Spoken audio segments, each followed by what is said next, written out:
कल्याण डोंबिवली महानगरपालिकेमधील भाजपचे सगळेच नगरसेवक आता कोकण भवनच्या दिशेने निघालेले आहेत.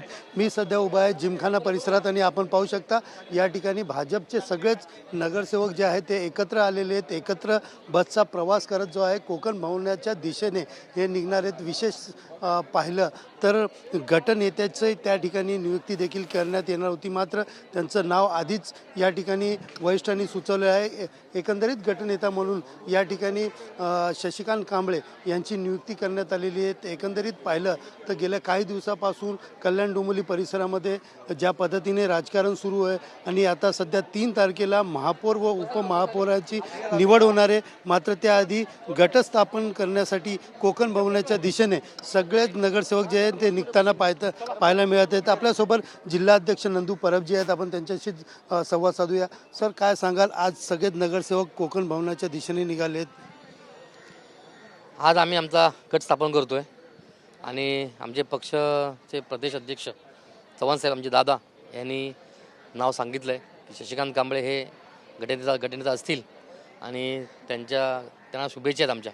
महापौर पदात 3 तारखेला होणार आहे, मात्र 2 जणांची नावं चर्चेत आहेत.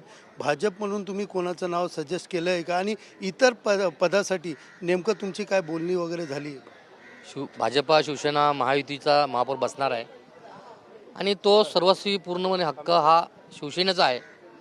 त्यांना जो योग्य वाटेल महापौर उमेदवार त्यांनी तो ठरवावा, त्यांना आमची संमती राहणार आहे. आता गटनेतेपणे शशिकांत कांबळे यांची झाली, 3 जण होते. उपमहापौरसाठीही काही रेस आपल्यामध्ये आहे, तर त्या संदर्भातही काही आपली बैठक वगैरे झाली का, आणि पुढची आपली रणनीती काय असणार, कशा पद्धतीने पुढची वाटचाल करणार? आमचे दादा चव्हाणसाहेब यांची बैठका झाल्या आहेत, त्यांच्यापर्यंत वाटाघाटी झालेली आहे.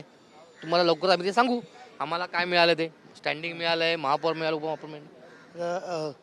गटनेते शशिकांत कांबळे आपल्यासोबत आहे. शशिकांतजी, आपली निवड झालेली या ठिकाणी सगळ्यांमध्ये आनंद आहेत. काय नेमकं तुमचं पहिली प्रतिक्रिया काय? संघटनेमध्ये गेले अनेक वर्ष काम केल्यानंतर पक्षाने दिलेलं हे निष्ठेचं फळ आहे आणि संघटनेमध्ये काम करत असताना आणि आता महानगरपालिकेत काम करत असताना मी मगाशी सांगितलं की सगळे माझे जे सहकारी मित्र आहेत, नगरसेवक नगरसेविका आहेत, जे अनुभवी लोक आहेत तिथले, त्या सगळ्यांचा अनुभव पाठीशी आहे आणि त्यांना सोबत घेऊन त्यांच्याबरोबर काम करायचं महानगरपालिकेत. इतर पदासाठी तुम्ही काय चर्चा करणार आहात, कशा पद्धतीची करणार? पक्षश्रेष्ठी सांगेल त्या दिशेने आम्ही जाणार, कारण मी आत्ता गटनेता नंदूजींनी डिक्लेअर केले. त्यामुळे पुढच्या ज्या काही मीटिंग असतील किंवा सगळ्या घटना ज्या असतील ते मी तुम्हाला नक्की सांगेन. गटनेता म्हणून तुमची नियुक्ती झालं, पहिलं काम तुम्ही काय करणार आहात पालिकेमध्ये बसल्यानंतर? हे विजन कधी तुम्ही ठेवलेलं आहे का? नाही, मला आत्ता माहीत नव्हतं की कोणाचं नाव डिक्लेअर करतायत ते. आत्ता त्यांनी तुमच्यासमोरच सगळं नाव डिक्लेअर केल्यामुळं आता माझ्यासमोर ज्या गोष्टी आहेत त्या संघटना बांधणे किंवा संघटनेतले नगरसेवक जे आहेत आमच्या भारतीय जनता पार्टीचे, त्या सगळ्यांना एकत्रित घेऊन तिथं काम करणं हाच उद्देश आहे. पुढे नंतर तुम्हाला मी सगळं सविस्तरपणे सांगेनच. एकंदरीत पाहिलं तर आपण पाहू शकता या ठिकाणी गटनेता म्हणून आता शशिकांत कांबळे यांची या ठिकाणी नियुक्ती झालेली आहे.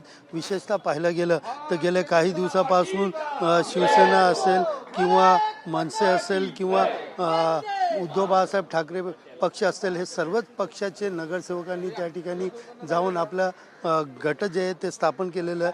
मात्र भाजपच्या पदाधिकारी नगरसेवकांनी आत्तापर्यंत या ठिकाणी गट स्थापन केलं नव्हतं. मात्र आज सर्वच नगरसेवक जे आहे एकत्र प्रवास करून या ठिकाणी कोकण भवनाच्या दिशेने हे निघताना पाहायला मिळत आहेत. आपण पाहू शकता की सगळेच नगरसेवक जे आहेत ते या ठिकाणी बसचा प्रवास करून जो आहे कोकण भवनाच्या दिशेने निघत आहेत. आणि प्रामुख्याने बघितलं तर गट स्थापन करून 3 तारखेला येणाऱ्या महापौर आणि उपमहापौर याच्या पदाच्या उपमहापौर व महापौर यांच्या नियुक्तीसाठी हे सगळेच नगरसेवक त्या ठिकाणी सभागृहात असणार आहेत. मात्र त्याआधी या ठिकाणी गटस्थापना जे आहे ते या ठिकाणी करण्यासाठी कोकण भवनाच्या दिशेने भाजपचे सगळेच नगरसेवक जाताना पाहायला मिळत आहे. कॅमेरा पर्सन अमितसह सुनील जाधव, TV9 मराठी, डोंबिवली.